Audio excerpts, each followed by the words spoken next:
Hi, everybody. Welcome. It is about that time, as usual, for our monthly Zoom where you get to ask any questions that you want to ask, talk about your progress, what's been going on. Actually, we want to start off by congratulating Maria. She got certified. She showed me her email that she is officially certified. Whoop, whoop. Congratulations.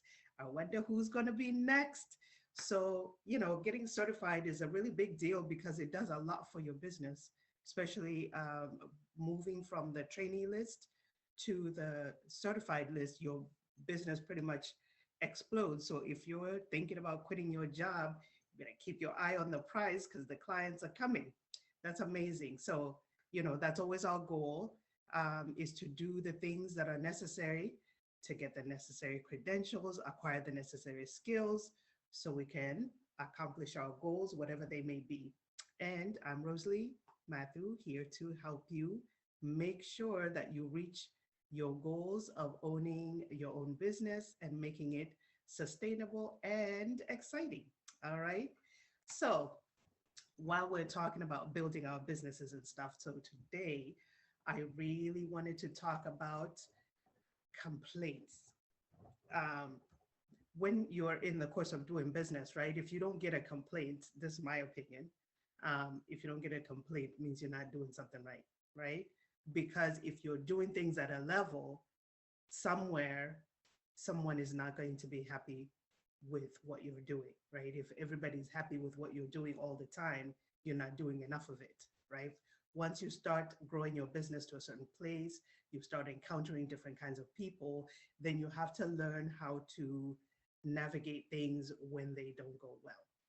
So the things that typically don't go well include that either the client doesn't have the final result that she's looking for, right? Maybe you guys vibed when you were working on the client's hair and everything, but when they go home, they don't feel like they got what they wanted.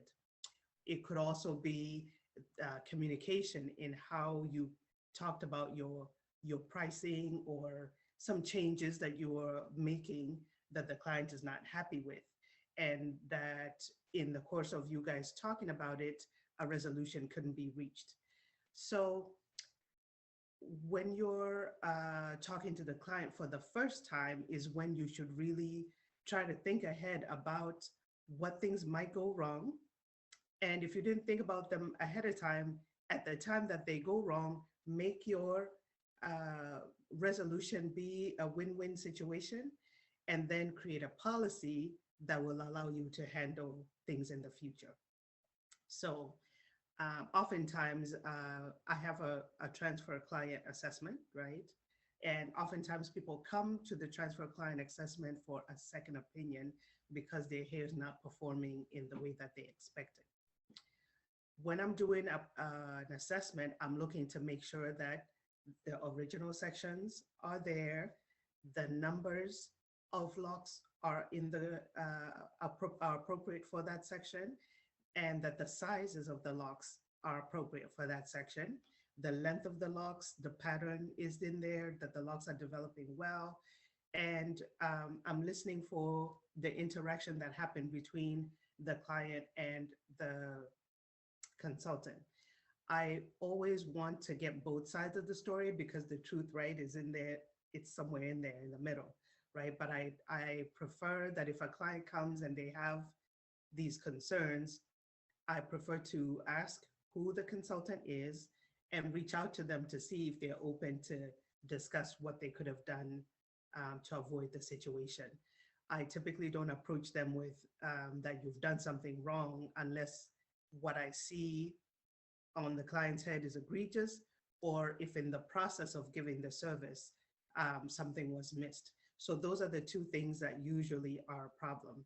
Either the client didn't get the process, or the client didn't get the end result, or the combination of the two, right? And so I like hearing from the consultant's perspective about what she was experiencing, especially at the consult and during the process of putting their hair in. and then the client's experience through the process and how they're managing their hair at this point. So I have a couple of examples.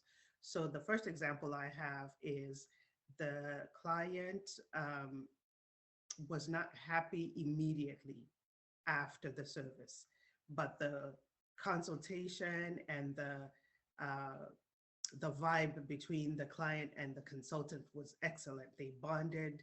They felt like they were, in the right relationship. They were a good fit for each other, right?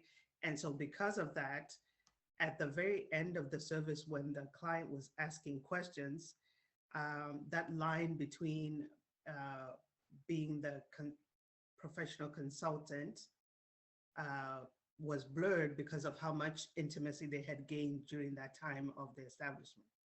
So the first lesson is you always keep your professional hat on, because even though you're spending all this time with this person, you still don't know them and you're still providing a service. So that's the first lesson. Always keep your consultant hat on, your professional hat on, right?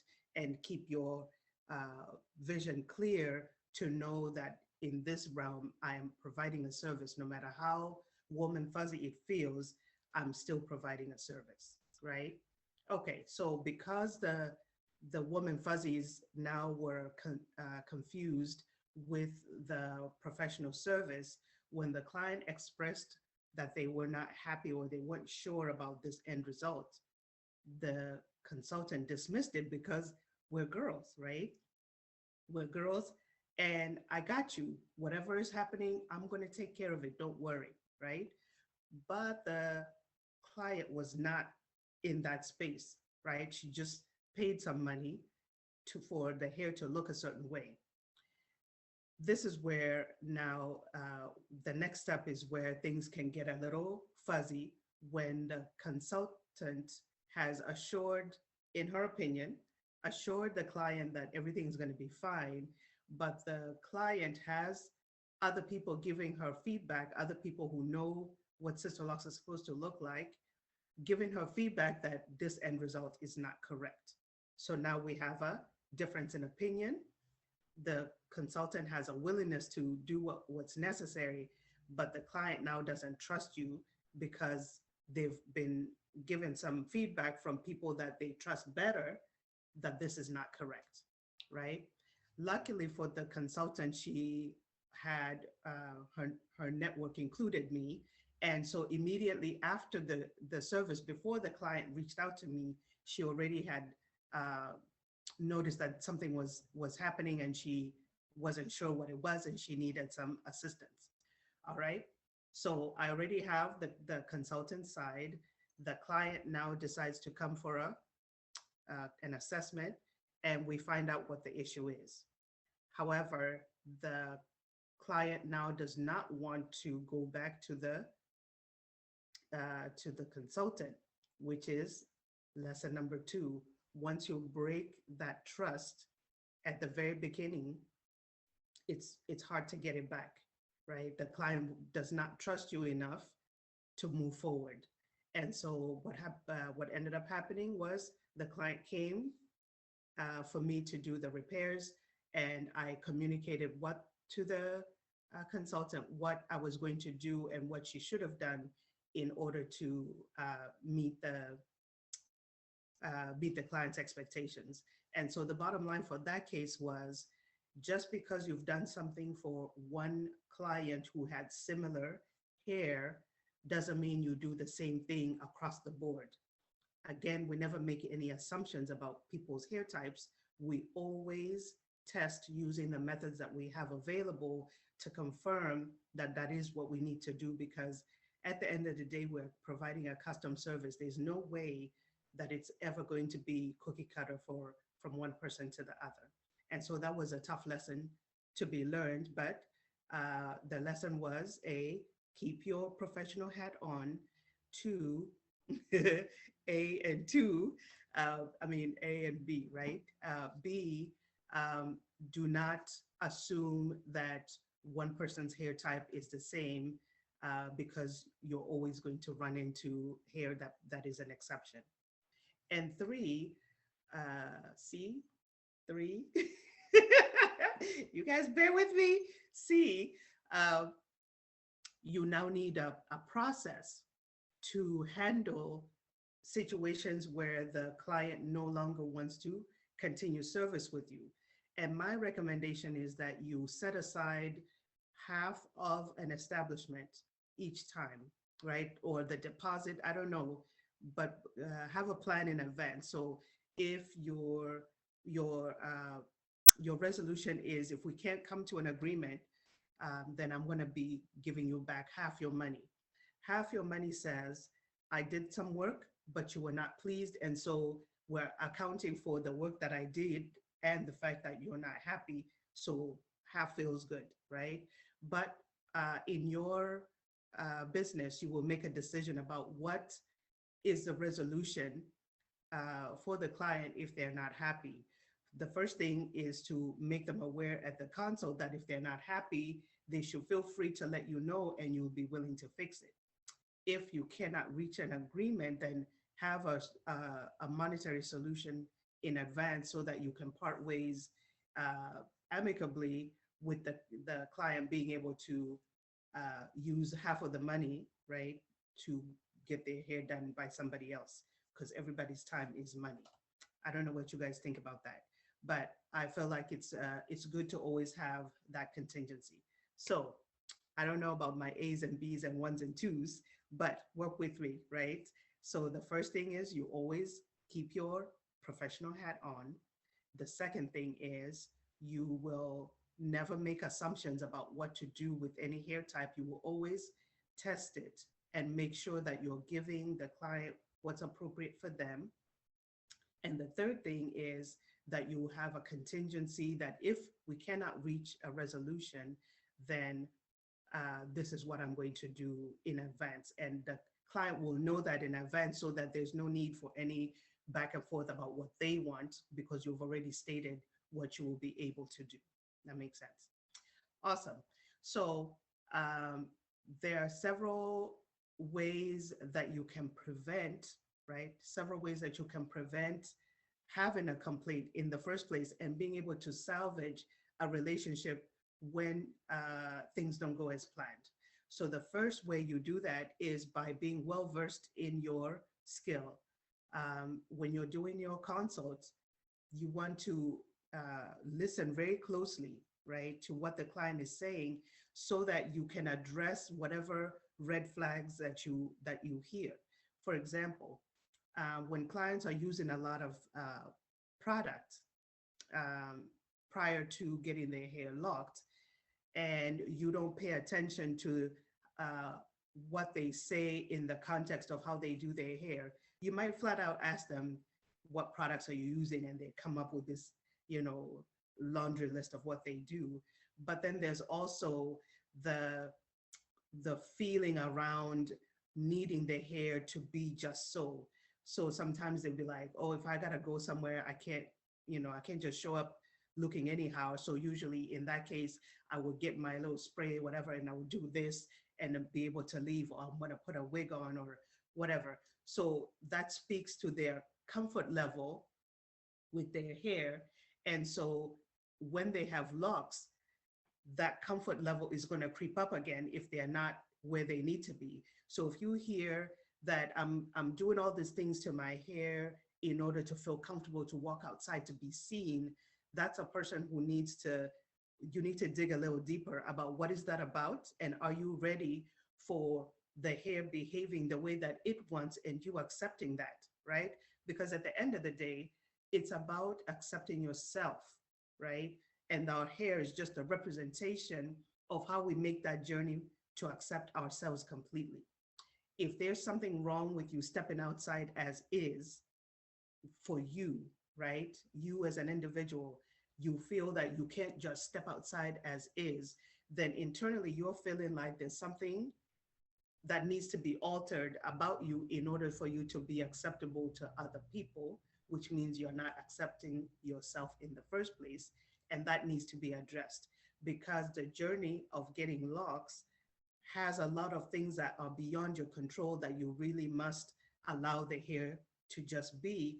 And that's how you get to your end result. So learn how to listen very closely when you're talking to your clients. Second, you also need to be bold enough to call it out when you see it. Well, without, when we're giving our consultation, it's broken up into specific segments, right? So in the segment where you're asking questions and you hear those red flags, you need to be bold enough to call out the things as you see them. Well, I hear that you're saying that you might want to put a wig on top of your hair. Tell me more about why you feel that's necessary, and get to the root of why is that necessary. Is it possible? Listen to the words, right? Is it possible for you to try in the interim before you actually get your locks, try going maybe to the grocery store or somewhere close to the house without the wig on and see what people's reaction is and see how you feel about it, right? Because at the end of the day, really, it's about how you feel about it. You need to find that client who walks out and people look at you funny and you're like, and, right? It's what it is. This is how God made me. This is what it is. That's who you want, right?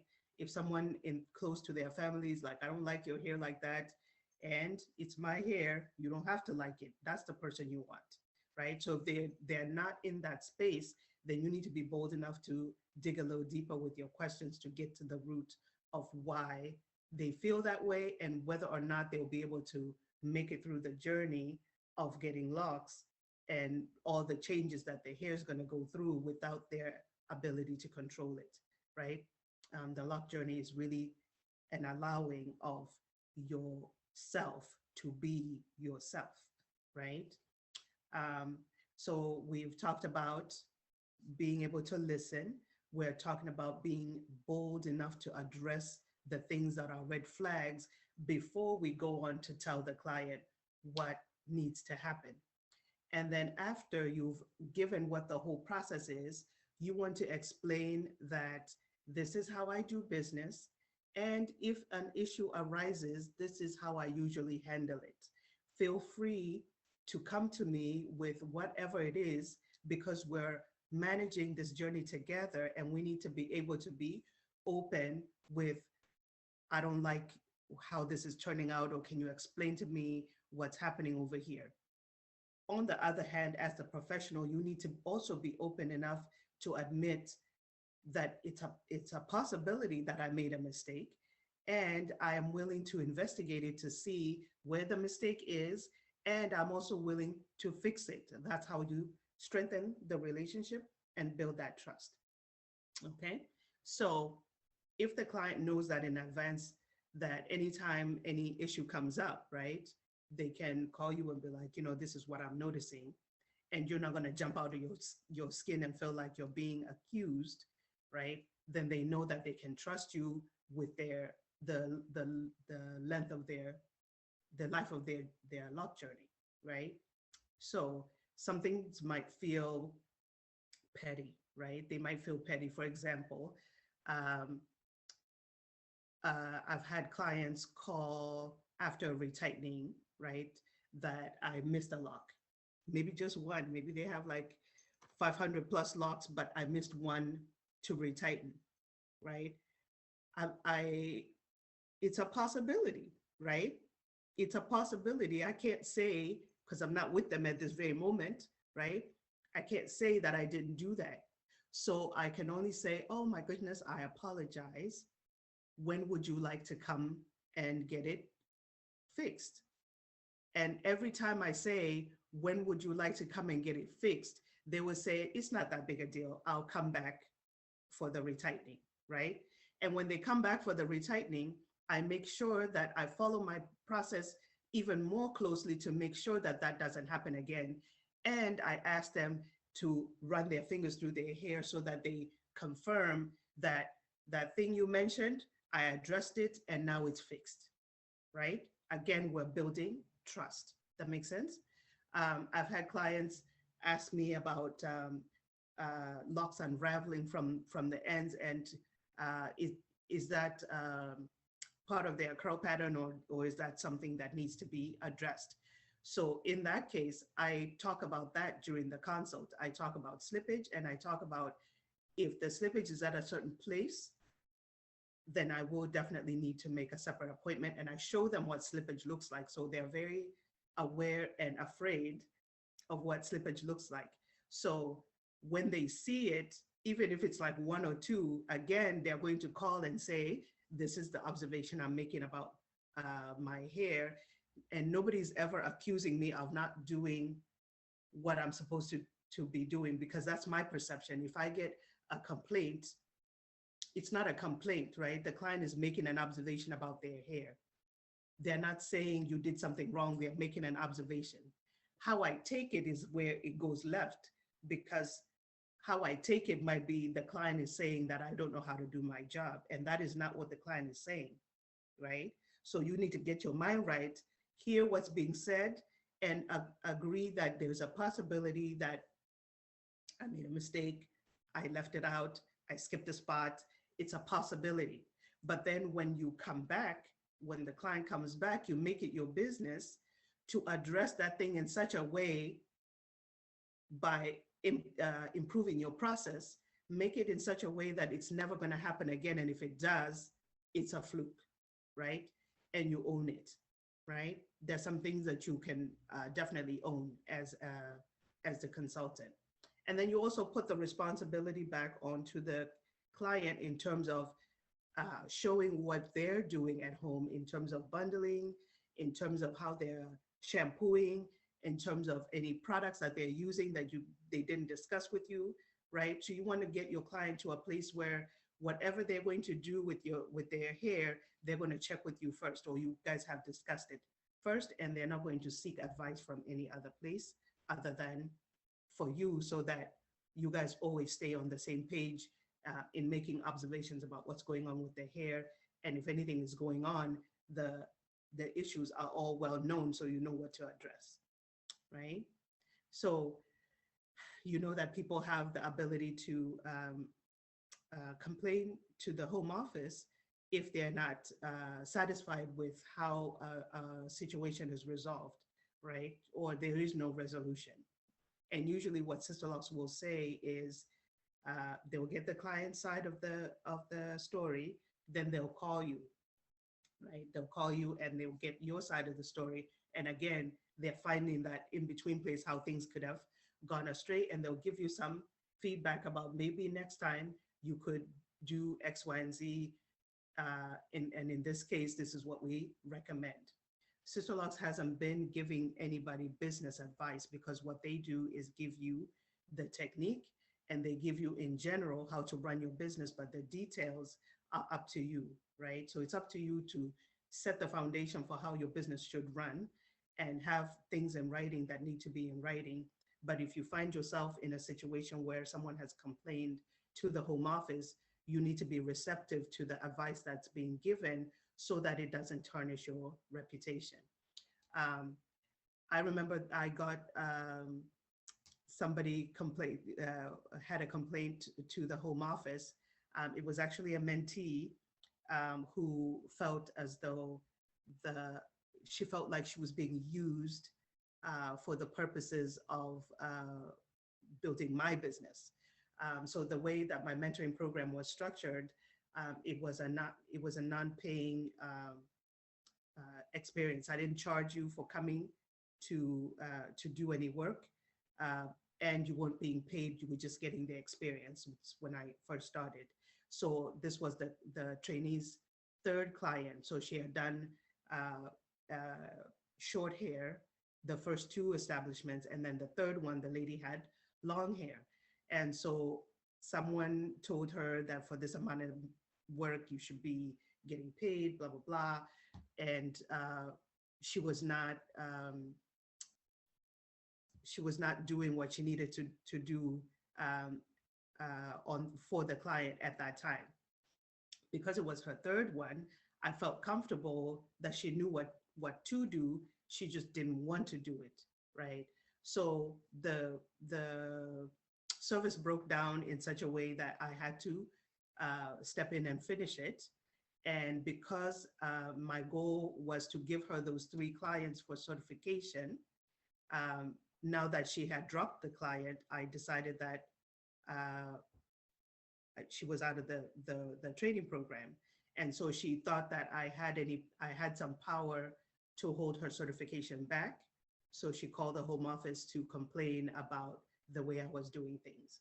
And the recommendation, so home office, the lady from home office called me and asked me to explain what happened, and I did.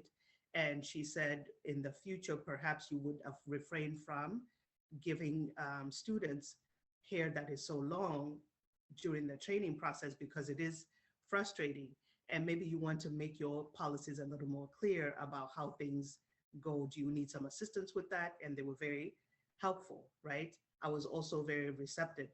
Um, Getting that phone call from home office is not, right? You're not like, yay, somebody's calling me. You feel like, my my my name is going to be stepped on in these streets, right? And all you have is the word of mouth, right? And how you handle a situation determines whether or not you retain a client or they go and tell 50 people that you suck, right?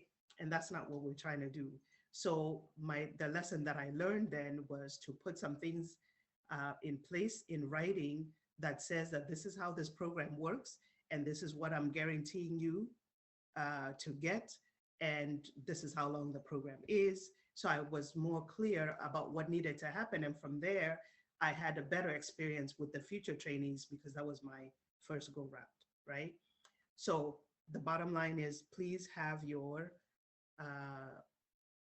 whether you're dealing with clients or whether you've decided that you want to mentor other people, please have your things lined up in such a way that people understand what you're bringing to the table and what they need to bring to the table, so that everybody's experience can be great. So I said earlier that getting a complaint means that you're doing things at a certain level, and you do want to do things at a certain level because that's how you learn. If you stay on the same level and you encounter the same things over and over, there's no growth right there. And if growth is not your goal, then more power to you. But if you're trying to grow, then the more things that you do, the more things you attempt, the more challenges you give yourself, the more likely it is that you will encounter a place where either someone is not happy, where you make mistakes that you didn't realize were mistakes until after you made them. And how you handle yourself altogether in those situations is really what tells, what determines your growth. Um, is that what I want to say? That's what determines your growth from one point to the next. Your ability to accept that the possibility of you making mistakes is there, and your willingness to respond to them in a win-win situation, in a win-win manner. Okay. So I hope that was helpful, and I will look forward to hearing your stories about some of the things that you have experienced. I'm always actually available when I do these transfer assessments. I'm always available to discuss, even if you have a conversation with the client that doesn't go well. I'm available to help you navigate or even script out what you need to say in order to either preserve the relationship or end it in an amicable way. I try to be, help you to learn from my experience so that, you don't make the mistakes as egregious or as expensive as I have already seen them to be. So, we help each other in that way. I can't show you everything, right? But I can give you my 2 cents from my perspective, and then you decide how you want to move forward. Sounds good? Awesome. Well, I look forward to seeing you guys next time. If you are interested in getting more hands-on help, if you want to grow your business in a certain amount of time, you want to get certified in a certain amount of time, I have a bundle that I've just put together for you. It includes the Finish Your Mannequin course. It includes the Jumpstart Your Business series, and it also includes the establishment feedback. Those three things will set you up for success, because the Finish Your Mannequin course will help you not only finish your mannequin, but give you a framework for how to do establishments with real people. The Jumpstart Your Business series is going to help you know how to do a consultation, which you can do while you're working on your mannequin. It'll help you set up your office hours or your business hours in such a way that you keep an eye on how many clients you really need in order to meet your goals. It also helps you to do the math for how to get a return on your investment from Sister Locks, as well as how to replace the income that you're making if you're trying to quit your job. And the establishment feedback helps you with knowing whether or not to turn in the client that you have done, or what improvements need to be made in order to make it so that it is certifiable. So I do what I can to give you what you need. So please go to courses.stylistexcel.media and check out the bundle. And I look forward to seeing you on these Zooms and in the Facebook group. Awesome. Bye. The Stylist Excel Network is an online platform that will allow you to build your business faster. I've been mentoring students in person and helping them to create six figures, helping them to quit their day job, helping them to have a clientele that helps them get to their saturation point, and also that has helped them to start mentoring other people. If you're just graduating from class, or you're feeling a little stuck in your current business and you want to get to a six-figure place because there's no reason why you can't get to six figures with the Sister Locks business. If you're not there, then I'm available through this online platform to do that for you.